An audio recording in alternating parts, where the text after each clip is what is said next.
Hello friends, welcome to Tasty Chef ma'am. நம்ம இப்போ பார்க்குறது பன்னீர் சேமியா. இது எப்படி செய்கிறதுன்னு பார்க்கலாம். இப்போ ஒரு கடாயில் 4 ஸ்பூன் எண்ணெய் விட்டுக்கலாம். எண்ணெய் நல்லா காஞ்சி வந்ததும் ஒரு அரை ஸ்பூன் கடுகு போட்டுக்கலாம். ஒரு அரை ஸ்பூன் உளுந்தப்பருப்பு, அரை ஸ்பூன் கடலைப்பருப்பு போட்டுக்கலாம். இதெல்லாம் நல்லா பொரிஞ்சு வரட்டும். கூடவே ஒரு பெரிய வெங்காயம் நீளமாக கட் பண்ணி போட்டுக்கலாம். 2 பச்சை மிளகா பொடியாக நறுக்கிட்டு கருவேப்பிலை ஒரு கொத்து போட்டுக்கலாம்.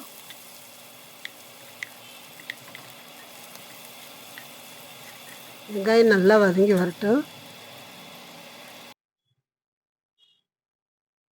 இப்போ சேமியா நம்ம எவ்வளோ எடுத்துருக்கோமோ அதிலிருந்து டபுளாக தண்ணி ஊற்றிக்கலாம். இப்போ ஒரு கப்பு சேமியாவுக்கு 2 கப் தண்ணி ஊற்றினா சரியாக இருக்கும். இப்போ வெங்காயம் நல்லா வதங்கி வந்தது, நம்ம இதுக்கு தேவையான அளவுக்கு தண்ணி ஊற்றிக்கலாம். என்னுடைய சேனலை புதுசாக பார்க்குறவங்க சப்ஸ்கிரைப் பண்ணிக்கோங்க. கூடவே பெல் பட்டனையும் ப்ரெஸ் பண்ணி வச்சுக்கோங்க. அப்போ தான் நான் போடுற வீடியோலாம் ஈஸியாக பார்க்க முடியும். இதுக்கு தேவையான அளவுக்கு தண்ணி ஊற்றிக்கலாம். நான் ஒரு கப்பு சேமியாவுக்கு 2 கப்பு தண்ணி ஊற்றினா சரியாக இருக்கும். இதுக்கு 1 ஸ்பூன் உப்பு போட்டிருக்கேன். தண்ணி நல்லா கொதித்து வந்தது, நம்ம எடுத்து வச்சுருக்கிற சேமியாவை போட்டு கலந்துக்கலாம். தண்ணி எப்போவுமே கம்மியாக ஊற்றணும், அப்போ தான் நம்மளுக்கு உதிரி உதிரியாக வரும். ஃபஸ்ட்டு நம்மளுக்கு பத்தாத மாதிரி இருக்குது தண்ணி, அதுக்கப்புறம் வெந்து வரும்போது நம்மளுக்கு சரியாயிரும். சேமியா வந்து ஏற்கனவே வறுத்த சேமியாவாக இருந்தால் நம்ம வறுக்க வேண்டியதில்லை.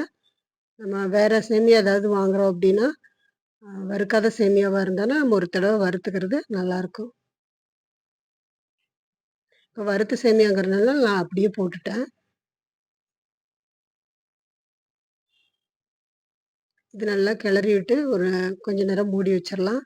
தண்ணி நல்லா சுண்டி வரட்டும்.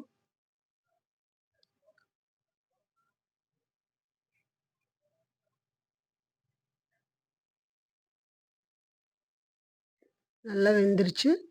பன்னீர் நான் ஒரு பாதி பன்னீர் வந்து சீவி வச்சுருக்கேன், செதறி போட்டுக்கலாம்.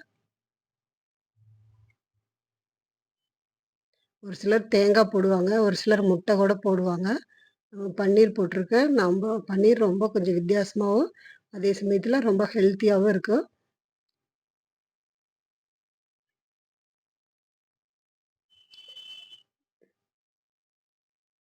இது லைட்டாக கிளறி விட்டு கொத்தமல்லி தழை கொஞ்சம் தூவி விட்டு மூடி வச்சிடலாம்.